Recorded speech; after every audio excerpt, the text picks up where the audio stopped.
Hilchot De'ot, chapter 3, and the Mishnah also 3. Right.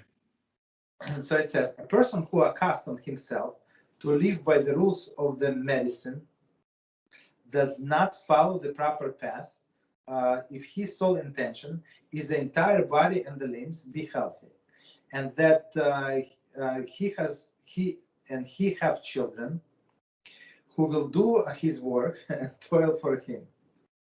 Rather, he should have the intent that his body be whole and strong, in order for his inner soul to be upright, so that it will be able to know God.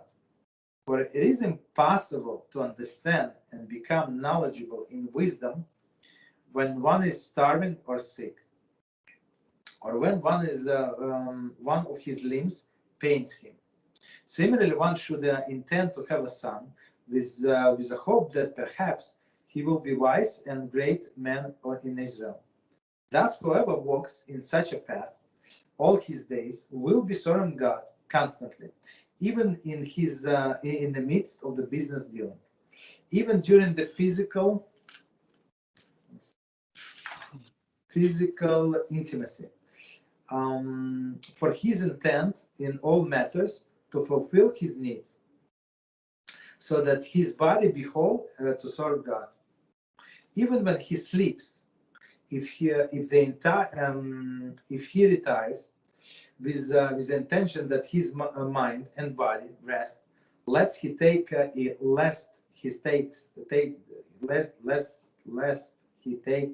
ill and unable to serve God because he is sick, then his sleep is the source of the omnipresent, blessed be he.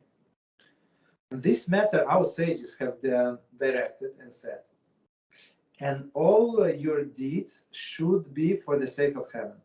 This is what Shlomo declared in his wisdom. Know him in all your ways, and he will straighten your path.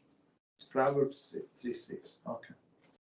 So let's go from the beginning, and now commentary, and we can discuss things. Okay.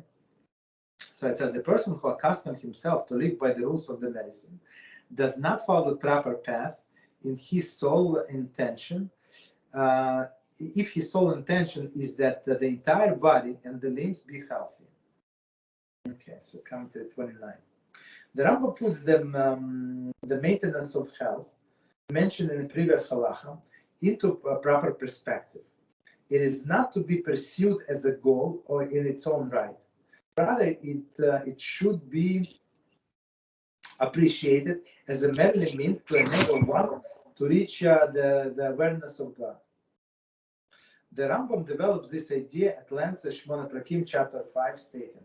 So basically, what Rambam is saying, you have to be healthy, but you have to be healthy in order to serve Hashem, not to be healthy to be, I don't know, to look good and do whatever his heart desires. Mm-hmm.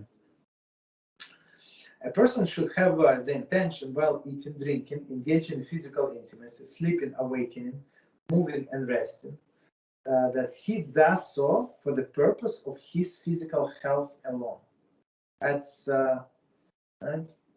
Mm-hmm. His intention. You shouldn't make a career like, oh, I just like health. Yeah. Right.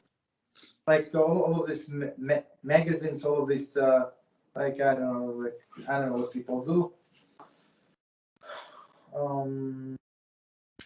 His intention in seeking physical health should be to prepare for the soul healthy and sound vessels, to acquire wisdom and intellectual and emotional advantages until he reaches the goal of knowing God.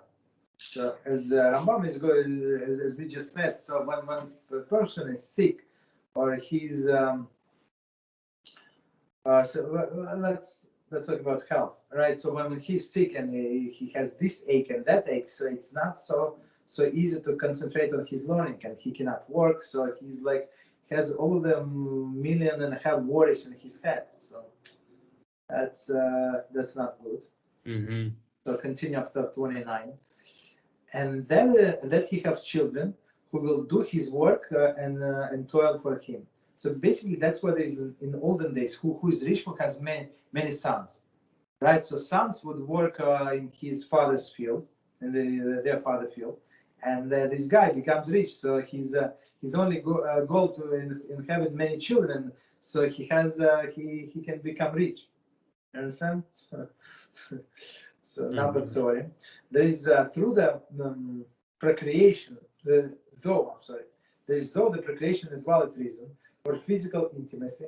One's intent is in procreation should not be selfish. So it should not be like he has a free workforce, right? But for the high motives, okay.